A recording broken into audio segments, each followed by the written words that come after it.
I accepted Christ at age 11, going to church with my grandma. I kind of lived a plateau where I thought I attained it. It was like I accepted Christ. I was raised in an unchurched home by a single father.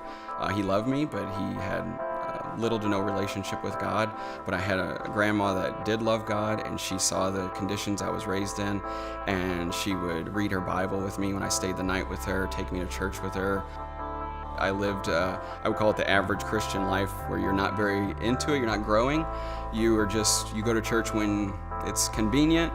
There is no reading of Bible, there's really no growth. There are daily prayers, and that's about it. We found Church on the Rock online because we were going to a church in our small town. Once we found Church on the Rock, I guess we just knew of Church on the Rock from hearing people around the community. I heard a message of love and hope that I'd never heard before in the denominational church I'd been raised in. And from that day on, I had a hunger and thirst for God that just grew, that still is continuing to this very day. I've been coming to Church on the Rock for about 8 years now. We started in 2011. Started watching online and fell in love with the church, and started attending regularly about a year or two later. Church on the Rock has helped me grow by teaching those life skills that you need to grow and be a better person in life. Things like shaping your character to be more Christ-like, understanding the importance of having vision and goals and dreams and desires, understanding that God is for you and He wants you to grow and succeed in life. We knew we had a calling to serve, but we lived about a little under an hour away, and we were really reluctant to commit to serving because we were like, look, it's already a lot to get down here on a Sunday. We didn't know if serving meant you had to come down more days or whatever. We were like, I don't know if we want to commit to this. By joining Kingdom Builders, we were surrounded by other people who were serving in the kids ministry, and we'd already gone through the growth track classes. In one of our first Kingdom Builder banquets, I think God placed us at a table that was full of people serving in Kids Rock. I think there were 8 people at the table. We were 2 of them. The other 6 were all serving in Kids Rock, and these weren't assigned seats. We didn't pick it. It was just how it organically we seated with each other. My wife and I were already kind of convicted. We were like, we need to do something, but like I said, we didn't want to commit.